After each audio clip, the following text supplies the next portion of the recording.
Olá pessoal, tudo bem? Vamos começar mais uma aula e na aula de hoje nós vamos fazer uma apresentação de alguns equipamentos de rede. Vamos começar a nossa apresentação falando sobre a placa-mãe.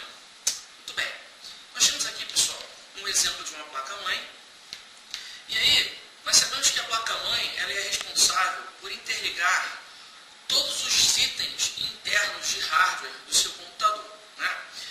O nosso exemplo aqui, nós temos uma placa-mãe server board, é um exemplo de placa-mãe que é voltada para o uso em servidores. E aí nós temos vários tipos de slots de encaixe e de expansão aqui na placa-mãe, né? Nós temos os slots de memória, nós temos aqui dois sockets de processador. Vale lembrar que essa é uma placa-mãe multiprocessada, por isso ela tem dois sockets, né? Existem inclusive placas-mães com outros sockets até maiores do que esse, a quantidade, mas essa é uma placa-mãe multiprocessada com dois sockets, certo? E aí, nós temos aqui também vários slots de expansão. Bom, pessoal, se vocês forem parar para analisar essa placa-mãe, vocês vão ver que ela é uma placa-mãe que tem três placas de rede on-board. Então nós temos aqui duas placas de rede e aqui mais uma placa de rede, fora algumas outras conexões on-board que ela também tem, né? Que é o caso aqui da placa de som, que é on-board. Nós temos aqui uma entrada FireWire e temos também aqui 4 portinhas USB, né? São on-board.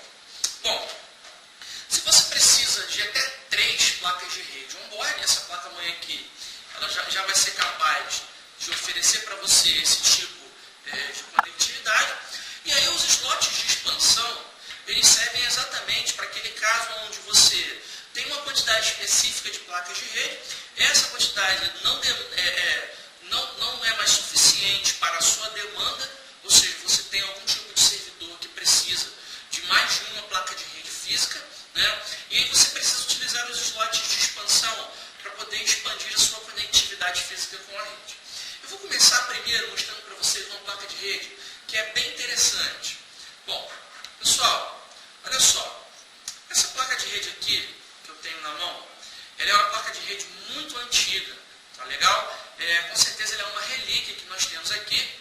Ela é uma placa de rede que utiliza um slot de expansão que já não está em uso há muitos anos, né? Que é o slot ISA. Então você aí que lembra da sua aula de hardware lá da década de 80, década de 90, você com certeza vai se lembrar aí do slot ISA. Obviamente as placas-mãe mais novas, elas já não vêm mais, né, com esse tipo de slot de expansão, então você não vai ter mais essa opção de usar esse tipo de placa de rede. E aí, mostrando para vocês aqui, né, nós temos um conectorzinho AUI e um conector BNC, né? São dois tipos de conexão que são nativos do cabeamento coaxial, que a gente já sabe também que é um cabeamento antigo, que não se usa mais, né? E você tem aqui o conectorzinho BNC em T. Ele serve exatamente para fazer a continuidade do backbone, né?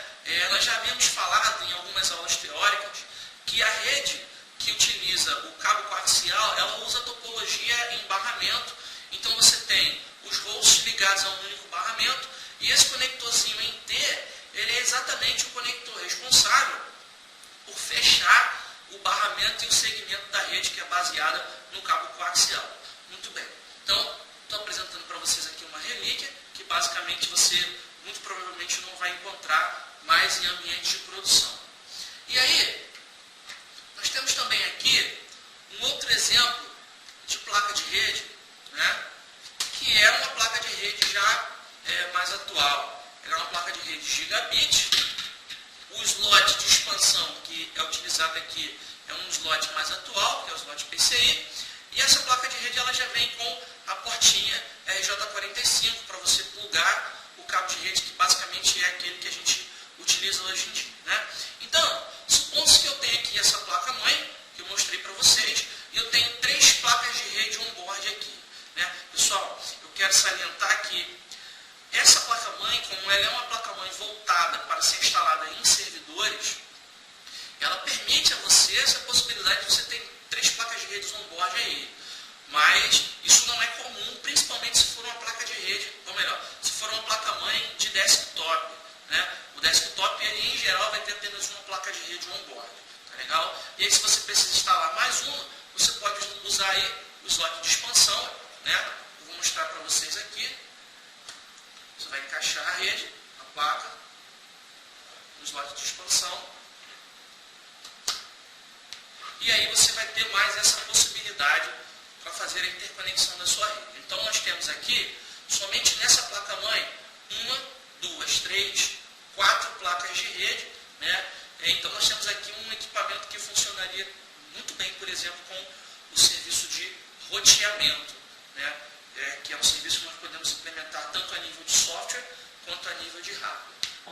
Bom, pessoal, então nós temos aqui esse cenário que seria basicamente parecido com o cenário anterior, só que a diferença é que aqui a placa-mãe está parafusada já dentro do gabinete. E aí, como eu já havia falado anteriormente, essa placa-mãe aqui ela já é uma placa-mãe voltada para o uso em desktop, né? Não é uma server board. E nós temos também aqui um slot de expansão, que é o slot PCI. Bom, aquela mesma placa que nós já havíamos mostrado anteriormente, nesse caso eu vou pegar essa placa aqui, né? Eu vou encaixar ela aqui no slot de expansão.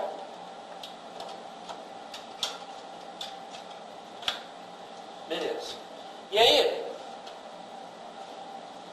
o próximo passo é parafusar o espelho da placa, né? Para ela ficar bem fixa aqui.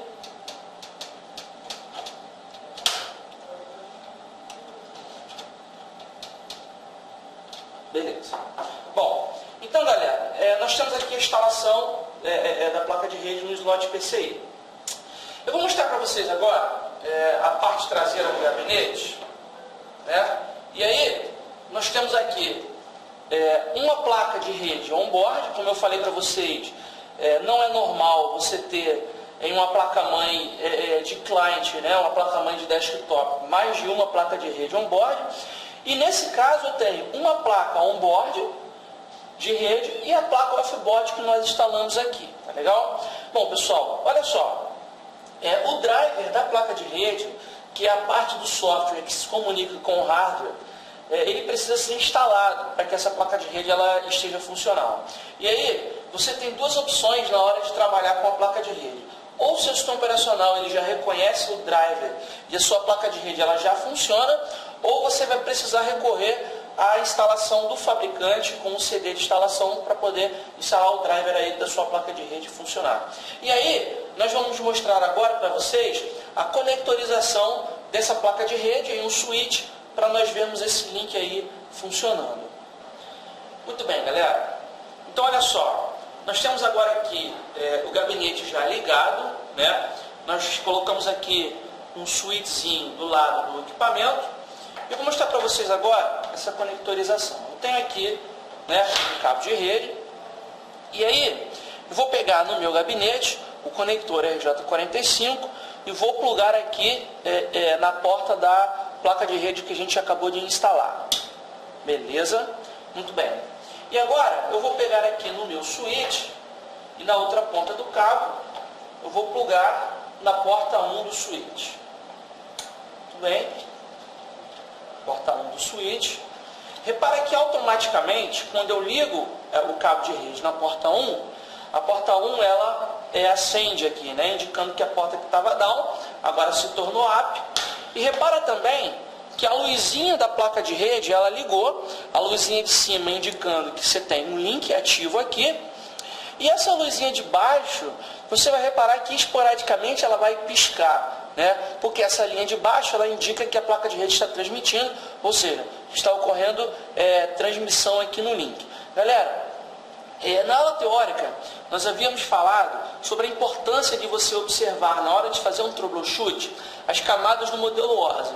Então, nós estamos aqui trabalhando na camada 1 do modelo ORSA, ou seja, na conectorização. Então, se temos um problema de rede, nós identificamos que o LED da placa de rede está aceso, O LED da porta do switch também está aceso, então muito provavelmente nós não estamos tendo aqui um problema de cabeamento.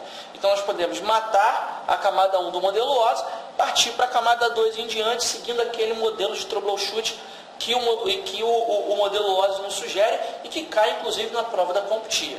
Muito bem, pessoal, nós encerramos a aula de hoje e até a próxima.